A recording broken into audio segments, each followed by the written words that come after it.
Sheriff Jake Thompson had just settled into his recliner, a steaming cup of coffee in one hand and the TV remote in the other. It was supposed to be a peaceful morning. No calls, no paperwork, no nonsense, just a rare moment of quiet. Then came the knocking. Bang, bang, bang. Not just a casual knock. This was aggressive, like someone was trying to break the door down. With a sigh, Jake set his coffee down and made his way to the door. What greeted him on his porch nearly made him laugh out loud. Three men dressed in ill-fitting uniforms stood in formation like they were about to raid a criminal hideout. The tallest one, a middle-aged guy with a thick mustache and mirrored sunglasses, stepped forward and flashed a shiny badge, the kind that looked like it came from a toy store rather than any real department. "Sir," Mustache Man said, his voice full of artificial authority, "we need you to step outside immediately." Jake raised an eyebrow, crossing his arms. "And who might you be?" "We're with the HOA enforcement unit," the man announced as his two lackeys nodded seriously behind him. "You've violated multiple neighborhood ordinances, and we're here to bring you in." Jake stared at them for a long moment, trying to decide if they were joking or just incredibly stupid. "The HOA has an enforcement unit now?" he asked, playing along. "We do," Mustache Man said, lifting his chin, "and we don't tolerate non-compliance." The absurdity of the situation was almost too much. Jake knew the HOA in his neighborhood was overzealous, but this was next-level nonsense. The Mustache Man reached into his pocket and pulled out a folded piece of paper, dramatically flipping it open. "You have been cited for an unapproved mailbox design," he declared, "and unauthorized lawn furniture." Jake blinked. "My mailbox?" He glanced at the standard black mailbox standing at the edge of his driveway. "What's wrong with it?" "It doesn't conform to the HOA's latest aesthetic guidelines," one of the lackeys chimed in, reading from his clipboard. "Section 4, subsection B, line 12. Jake smirked. "And my lawn furniture?" He motioned toward his porch where two perfectly normal Adirondack chairs sat untouched. The mustached man hesitated, glancing at his clipboard. "It's unapproved." Jake fought the urge to laugh. "So let me get this straight. You're trying to arrest me for a mailbox and patio chairs?" "This isn't a joke," Mustache Man snapped, stepping forward. "Non-compliance with HOA ordinances is a serious matter. You're coming with us." Jake folded his arms. "And where exactly are you planning to take me?" The man squared his shoulders. "To our holding facility." At that, Jake couldn't hold back his laughter anymore. "You mean to tell me the HOA has a jail?" The mustached man's face turned red. "It's not a jail. It's a compliance center." Jake took a slow breath, rubbing his jaw. "I see." He pretended to think it over. "Well, gentlemen, I hate to break it to you, but I'm a little busy today, so I'll have to decline your invitation." The mustache man's patience snapped. "That's it," he barked. "Turn around and put your hands behind your back." Jake didn't move. "Or what?" One of the lackeys stepped up, pulling out a cheap pair of handcuffs, the kind that looked like they'd break if you sneezed too hard. "Do it now, sir, or we'll be forced to take action." Jake sighed, shaking his head. "All right." He turned slightly, reaching down to his hip. Not for a weapon, just for the small radio clipped to his belt. With a quick press of a button, he sent out a silent distress signal to his deputies, all without breaking eye contact with the so-called officers. Mustache Man grinned, clearly thinking he'd won. "That's right," he said smugly. "You're learning your place." Jake held back another chuckle. "Oh, I know my place." The moment the lackey stepped forward to slap the flimsy cuffs on him, Jake moved. In one swift motion, he grabbed the man's wrist, twisted it behind his back, and spun him toward the nearest car. The man yelped as his face smacked against the hood. The mustached man staggered back. "Hey, what the hell do you think you're doing?" Jake glanced at him, still holding the struggling man in place. "Performing a citizen's arrest." The second lackey reached for something on his belt, probably a fake citation book or another laminated sheet of nonsense. But he froze as the sound of approaching sirens filled the air. Within seconds, real police vehicles skidded to a stop, lights flashing. The HOA officers looked like deer caught in headlights. Jake leaned in close to the man he had pinned. "Now," he said, voice calm, "let's talk about who's really under arrest." The flashing red and blue lights bounced off the houses as two squad cars pulled into Jake's driveway. Mustache Man and his two lackeys stood frozen. The moment Deputy Carter stepped out of his vehicle, one hand resting on his duty belt, their self-assured posturing crumbled. Carter took in the scene. Jake, holding one of the fake cops pinned against a car. The two other wannabe officers standing rigid, looking like kids caught sneaking out after curfew. He raised an eyebrow.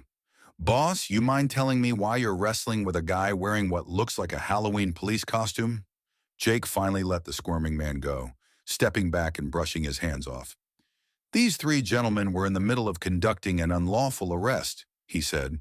"Figured I'd save them the trouble of doing it the hard way." Carter let out a low whistle, turning to the HOA trio. "All right, let's see some IDs." Mustache Man straightened his polyester uniform, trying to regain his dignity. "There's been a misunderstanding," he said. "We are authorized HOA enforcement officers, carrying out our duties." Carter stared at him for a moment, then slowly reached out and plucked the shiny badge off his chest. He turned it over, examining the cheap engraving that read, HOA Compliance Officer. A beat of silence. Then Carter looked back at Jake. "This is a joke, right?" Jake smirked. "I wish." The mustache man puffed up his chest. "We have full legal authority to issue citations and enforce community standards." Carter remained unimpressed. "Yeah? And which department issued these fancy badges?" The man hesitated, then cleared his throat. "The Homeowners Association's Security Division." Carter snorted. "That's not a thing." The second lackey, still rubbing his wrist from Jake's takedown, jumped in. "It is. We were given jurisdiction over all properties in this neighborhood." Carter tilted his head. "Jurisdiction, huh?" He turned to Jake. "Boss, did you sign off on that?" Jake grinned. "Nope." Carter gave Mustache Man a long look. "Well then, I guess you're just some guys running around playing dress up." Mustache Man's face darkened. "You don't understand. We were only enforcing compliance." Jake stepped closer. "Detain? You were trying to arrest me over a mailbox." The mustached man hesitated, clearly realizing how ridiculous it sounded. "Well, technically," Jake's voice turned steel cold. "There's no technically about it. You tried to put cuffs on me. That's impersonating law enforcement. And depending on how you plan to detain me, we could be talking unlawful restraint or worse." Carter folded his arms. "So let's start with some real names and real IDs." The three men hesitated. Finally, they reluctantly handed over their wallets. Carter flipped through them, then handed them to Jake. "You're going to love this." Jake skimmed the IDs, then let out a low whistle. "Not a single one of them is a registered security guard. They don't even have basic certifications." Carter shook his head. "Nope, just some guys in cheap uniforms playing sheriff." The mustached man shifted uncomfortably. "Look, we were just following orders." Jake narrowed his eyes. "Whose orders?" The man hesitated. The second lackey blurted out, "The HOA board. They promised us a cut." Jake exchanged a glance with Carter. "Now we're getting somewhere." Carter pulled out a ledger from the HOA-branded SUV parked nearby and flipped through it. His eyebrows shot up. "Boss, you're gonna love this. They've been hitting the whole neighborhood. Fake fines, intimidation tactics, even threats of foreclosure." Jake exhaled through his nose. "And people actually paid them?" Carter nodded. "Looks like it." Jake turned back to the three men. "So here's what's going to happen." He took one deliberate step forward. "You're all being detained while we investigate. If you're lucky, you'll just be looking at fraud charges. But if we find out you threatened or coerced anyone into paying, it's going to get a whole lot worse." Mustache Man tried to protest. "You can't arrest us for enforcing community rules." Jake gave him a dry look. "Watch me." Carter stepped forward, pulling out a set of real handcuffs. "All right, boys, turn around." The mustached man opened his mouth to argue, but when Carter raised an eyebrow, he slowly complied. The two lackeys followed, both looking thoroughly defeated.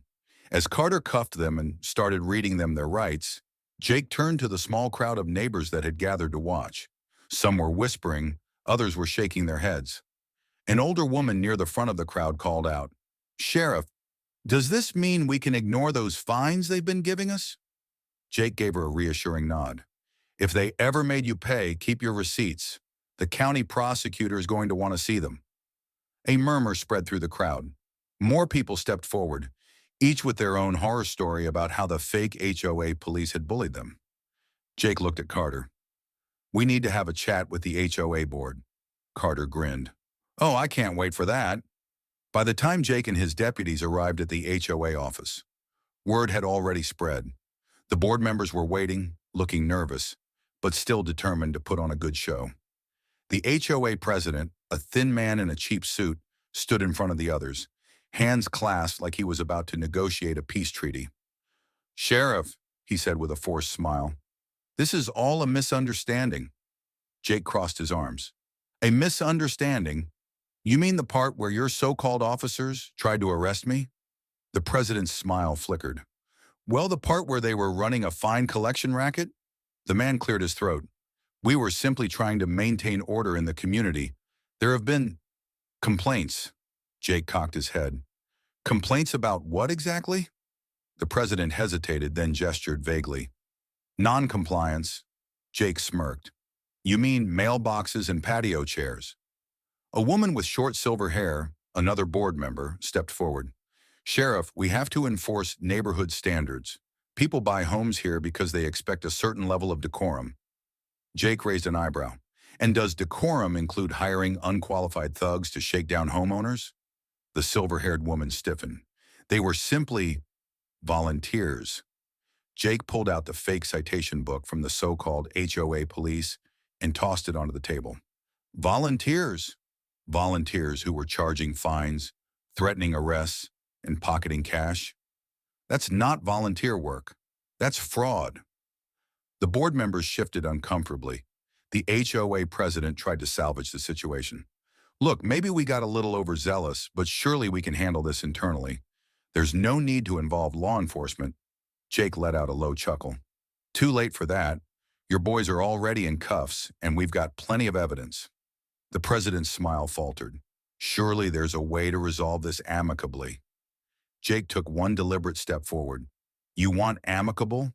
Start by refunding every single dollar these guys took from homeowners.